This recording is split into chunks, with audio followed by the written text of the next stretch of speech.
Praise to you, Lord Christ.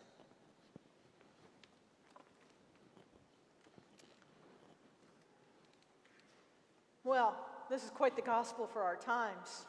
The followers of Jesus are locked up in a room for fear of many things. What are they afraid of?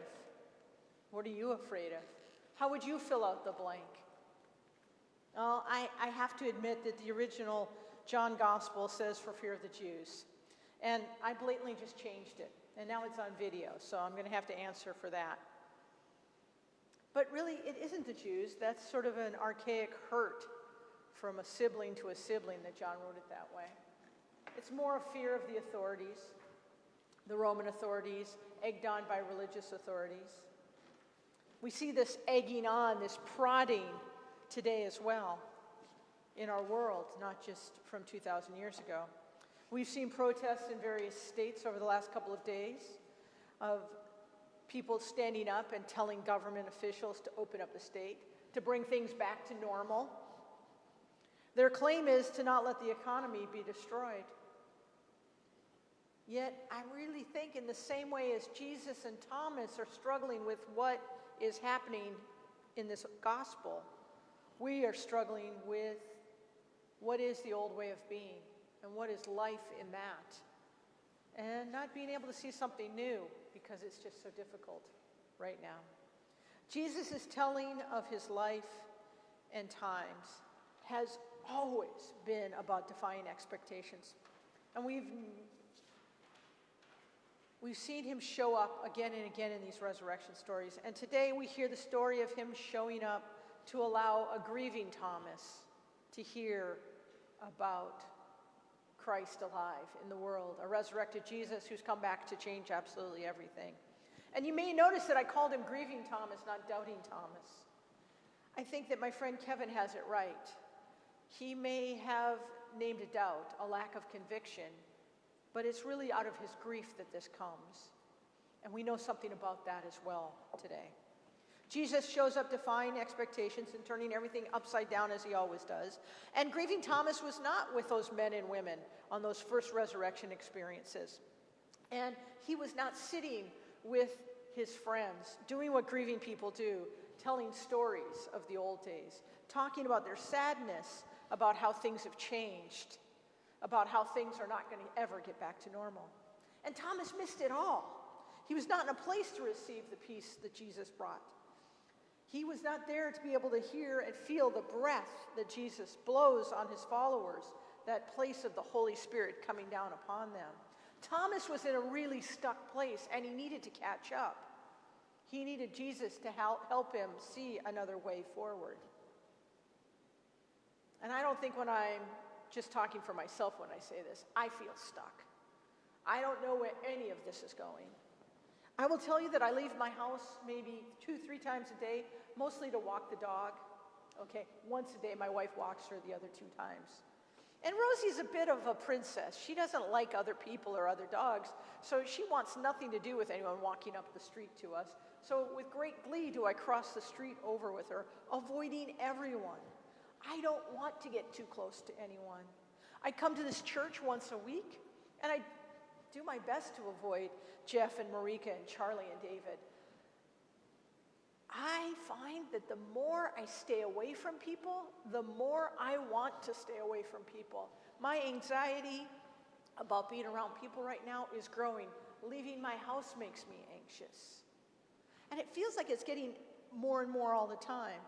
And part of that is that grief.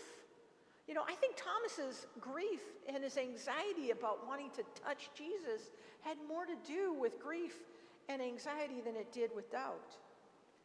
I grieve things that I'm wanting to do. I'm not riding my bike right now. I'm not walking around the National Mall. I didn't go see the cherry blossoms, which I'm really kind of snotty about because I go on my bicycle and I feel so much better about it than everybody else. I've not gone and written my articles or my sermons sitting on a patio in a warm sun. And I know that all of you are missing things, very specific things. I spoke to a friend who swims every single morning, and she hasn't been able to do that. And the grief when I talked to her was so present. I know a friend who plans a whole week of meals by going down to the farmer's market on Saturday and picking her food and packing it up, and she's not able to do that. I know people who cook and bake to calm their anxiety, and they can't find things like butter or flour or yeast. And truthfully, as someone who wants to pay attention to the world, I'm also grieving the reality of a world where poor people, a lot of people of color, our Native siblings, our immigrant siblings, our under-home siblings, our homeless siblings, people in dense city apartments in poor neighborhoods are being impacted much more than I am. My anxiety in my own home with my own food and my own ability to cook is a point of privilege. And it sickens me to see that the folks who are radically different than myself are the ones who are suffering inordinately. But the truth of the matter is, it's always been that way. I'm just paying more attention to it right now. And we as people of faith, we as people of the way, we as people of good conscience are called to change it. We always have been. We always have been. And sometimes we just ignore it. So the question is, how do you let go of the fear so you can be of help in this world? How can you move towards hope if you are so trapped by your anxiety and your fear? So I move forward. I'm giving money to feeding programs. I'm being of service to those who are suffering, and I continue to reach out as best I can. And I hover between that hope and fear all the time. But I believe the story always points us towards hope. And I believe the story from last week to this week has changed. We weren't here Easter morning, but the story was Mary at the tomb, and Mary realizes it's Jesus, and she goes to him. She's about to touch him, to hug him, and he says, "Don't touch me, don't hug me." And yet just a week later, in our lectionary, and a couple weeks later in this narrative of this gospel of Jesus Christ, we hear Thomas being invited to touch, being allowed to touch Jesus. Jesus hears what Thomas needs so that he can believe, and he sacrifices that to Thomas. The Gospels are a testament to Jesus of always meeting people where they are. The story changed. Our story will change.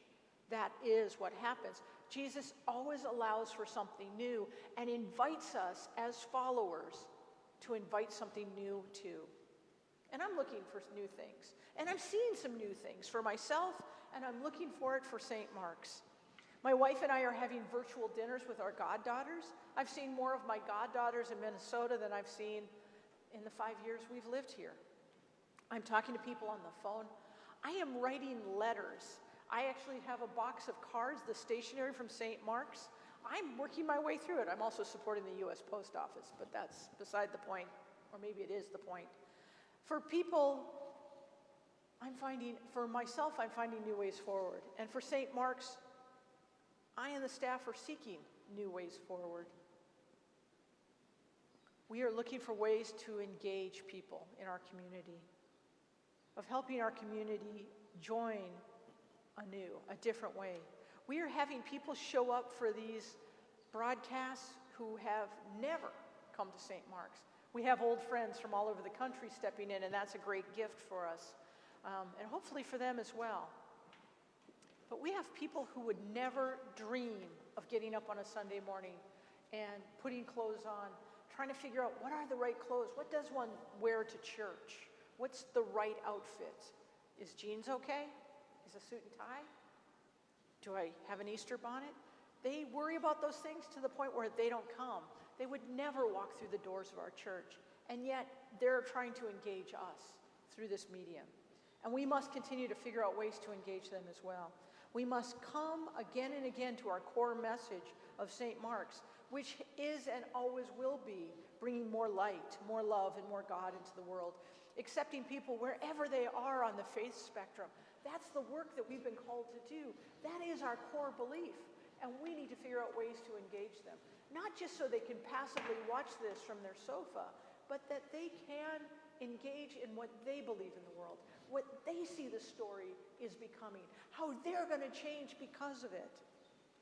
Hope is a main impulse of this life. And we are people who want to engage that hope. That's why we're members of St. Mark's. That's why we're watching this, trying to figure out if we want to become members of St. Mark's. We must help people continue to explore faith. Whatever that spark of the divine is for them, we need to help them figure out how to live into it more fully. And we do that by being ourselves, by engaging a story, by seeing ourselves in Thomas and Mary and Jesus and all of it. And we flip the story again. We're called to look forward to the new, not just because we see it, not because we don't see it right now. We're called to seek it out because we're always called to seek it out. We're called to look forward, not back. Change is not easy. It's never easy. But we're called to change the world, not just in this time, but all the time. We just sometimes don't notice it as well. This story is changing. We see it in Jesus, and we need to see it in ourselves.